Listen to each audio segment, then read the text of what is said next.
Interpretasi psikologis. Saya perwakilan dari kelompok 2 yang beranggotakan Nafika, Firza, Hilwa, dan Kanti. Apa itu interpretasi? Interpretasi merupakan suatu analisa individu terhadap suatu peristiwa maupun hal-hal yang terjadi secara objektif ataupun subjektif.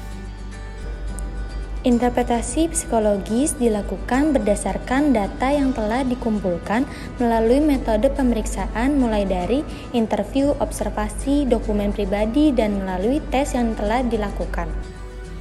Melalui pemeriksaan psikologi tersebut harus bisa diterjemahkan, dianalisis, dan diinterpretasikan oleh pemeriksa dengan mengacu pada pemahaman teori psikolog untuk dapat disimpulkan. Berikut ini 2 tahapan dari interpretasi psikologis. Pertama, tahapan sematik, yaitu proses mentransformasikan data atau situasi kejadian yang dapat dinyatakan dalam bentuk kata-kata atau bahasa. 2. Tahapan profesional, yaitu proses memformulasikan hubungan antara data yang dirumuskan berdasarkan suatu teori tertentu atau ada kesimpulan. Evaluasi terhadap interpretasi psikologis yakni mencari kerangka psikologis yang sesuai dengan kepentingan atau konsisten dengan kerangka teoritis yang digunakan.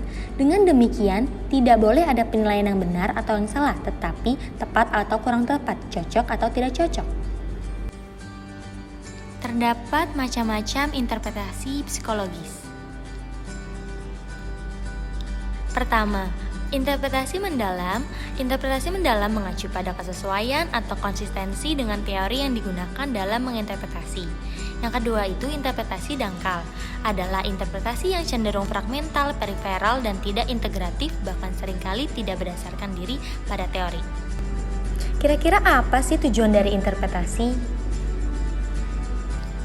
Tujuan interpretasi untuk memudahkan terjadinya perubahan pada individu atau klien. Perubahan pada diri subjek atau klien dapat dilakukan antara lain dengan mendeskripsikan tingkah laku atau kepribadian baik yang terkait dengan potensi maupun kelemahan yang dimiliki. Kesimpulan dari materi interpretasi psikologis yaitu suatu analisis individu terhadap suatu peristiwa maupun hal-hal yang terjadi secara objektif atau subjektif yang dapat disimpulkan melalui data yang telah didapatkan dari beberapa tahapan tes psikologi dengan mengevaluasi melalui teori yang tepat. Sekian materi dari kelompok saya, kurang lebihnya mohon maaf. Wassalamualaikum warahmatullahi wabarakatuh. Terima kasih telah menonton video ini.